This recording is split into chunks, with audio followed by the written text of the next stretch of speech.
All right, so for today's video, what we're doing is we are talking about multiplying binomials together and just multiplying also polynomials together. So they're not all going to be just binomials. Now there's two methods that have worked well with this concept. There's something called the distributive property method or in the Punnett square. So you can choose whichever method you prefer. I will most likely use distributive property most often.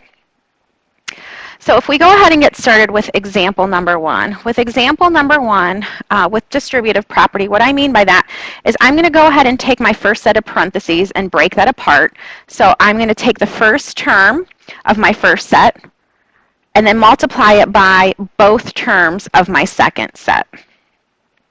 Then I'm going to take my second term from that first set of binomials that I said I'd break apart, and then again multiply it by x plus 2. Okay? From here, all I'm going to do is distribute and simplify. So x times x is x squared, x times 2 is 2x, 3 times x is 3x, 3 times 2 is 6. And like I said, we're going to simplify and make sure everything is written in standard form. So my final answer is x squared plus 5x plus 6. Okay. Now let's try this again for example number 2. For example number 2, again I'm going to take that first binomial and break it apart and then multiply each term in this binomial by my second binomial. So x times x minus 5 plus 4 times x minus 5. I'm going to distribute. So I have x times x is x squared, negative 5x, plus 4x minus 20. Simplify, leaving my answer in standard form. X squared minus x minus 20. Okay. Example 3 and 4, I am going to do that with you in class. Okay. Now we're going to go ahead to Punnett square. What I mean by that, and I know you guys have talked about this in science class or will, is I'm going to take each binomial and either write it in front of each row or at the above each column. So what I mean by that is I will have 5c minus 1, c plus 9. Okay? And then I'm going to multiply within each square. So 5c times c is going to be 5c squared. 5c times 9 is 45c. c times negative 1 is negative c. And then negative 1 times 9 is negative 9. My last step is I'm going to rewrite it underneath. And as I rewrite it, I'm going to kind of combine like terms and make sure I write it in standard form, just to, you know, be more efficient. So my answer here is 5c squared plus 44c, because again I combined terms, minus 9. I'm going to try this again. It does not matter whether each binomial, the first or the second, is above each column or in front of each row. Does not matter. So 3x minus 3, just make sure that you are using the appropriate signs for each term. When I do this, 2x times 3x is 6x squared. 2x times negative 3 is negative 6x. Negative 8 times 3x is negative 24x. And then negative 8 times negative 3 is positive 24. We're going to rewrite this. As I rewrite it, I'm going to do it in standard form. So 6x squared is first. I'm also going to combine like terms. So I have negative 30x. And then drop down that positive 24. Again, rather than rewriting every single term and then doing it again, being efficient. Example number 7 is one that we are going to do the next time I see you in class, just so you know, I make sure that you can do this correctly. So I'm going to move to number 8. Number 8, we are multiplying a trinomial by a binomial. Okay?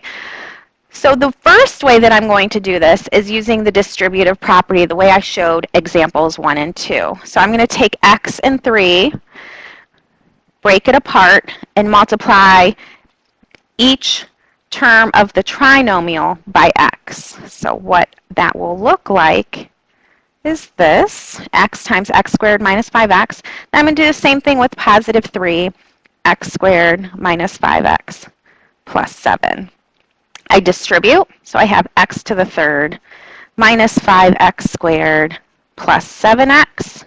Keep distributing, so plus 3x squared minus 15x plus 21. Now I combine like terms, and when I do that, we're going to keep it in standard form. So I have x to the third, and that's going to be negative 2x squared, negative 8x, and I drop down that plus 21. Okay. Now again, that was with distributive property. Now let's say you are a big fan of Punnett square and you want to keep doing that.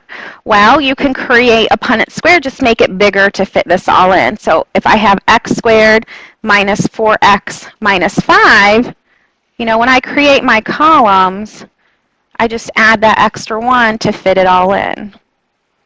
Then I have x minus 6. Oh, notice how it was drawn in? You will have to draw these in for your homework. I will not have it for you like I did for example 5 and 6. So anyway, now we're going to just multiply. So I have x to the third minus 4x squared minus 5x. Then for my second row, negative 6x squared plus 24x and 30. Okay? And then when I rewrite this, we just rewrite it in standard form. So x cubed will come first. Also combine like terms, so I'll combine x squared, so I get negative 10x squared. I will also have positive 19x and plus 30 is my final answer. Sometimes I like using Punnett squares when my polynomials get really big. It keeps everything very neat and organized for me. Makes it easy for me to remember which ones I combine. Okay, let's flip it over to the back. On the back, I have example number 10. And so example number 10 is going to be this one we'll do in class together as well. Okay, so just to make sure that you guys understand that. Now, example number 11, I'm going to show you how to do. 12, we'll do that one in class. So for number 11, this is another one where you can use either method. You could use distributive property. Okay, so for distributive property, I would take 2y squared and multiply it by each term, then 3y and multiply it by each term, and then negative 1 and multiply it by each term of that second trinomial. All that does is I get a very long problem, and if you want to do it that way, that's fine, but I'm going to go ahead and do this one Punnett square just to show you guys how neat and organized this can be. And that, again, I'm going to leave it as personal preference on how you do that. So negative 5y and 2. And it doesn't take too long to make the Punnett square. And when I do this, we have 6y to the fourth. And I'm going just straight across 3y squared times 3y for plus 9y cubed minus 3y squared. And then for my second row, I get negative 10y cubed, negative 15y squared, plus 5y. And then my last row is 4y squared, plus 6y minus 2. And when I rewrite this in standard form, and also combining terms. When I combine terms, notice how they're all diagonals. Okay, so again, it's just very easy to see. I have negative y to the third. Let's see, that's negative 18 plus 4 for negative 14y squared. I have 11y, and the negative 2 gets dropped down. Okay, so that's it for this one. The very last one, I'll go ahead and do this one for you.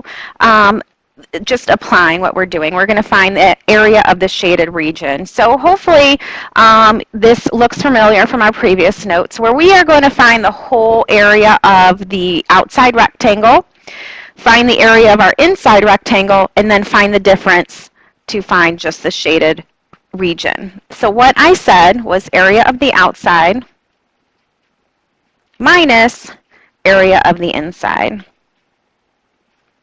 And that is going to be, my outside is 9x minus 12 times 2x plus 7. My inside is 3x times 12 times x plus 12. Now when I work this one out, I'm going to go ahead and use distributive property, but again, it doesn't matter which method you use. So I have 18x squared plus 63x minus 24x minus 84. Now I'm going to keep distributing to get 3x squared minus 36x. So I did some mental math, doing 9x times 2x, 9x times 7, then negative 12 times 2, negative 12 times 7. So rather than showing all the work, I just did some mental math there. Now for my final answer, we're going to rewrite this in standard form. So 18x squared minus 3x squared is 15x squared. Then 63 minus 24 minus 36x, that actually gives me just 3x. Okay? And so that was all of those. I'm left with negative 84. I'll go ahead and drop that down. And here's my final answer. Keep simplifying if you can. If you cannot, that's it. Nothing more. All right. See you guys around next time.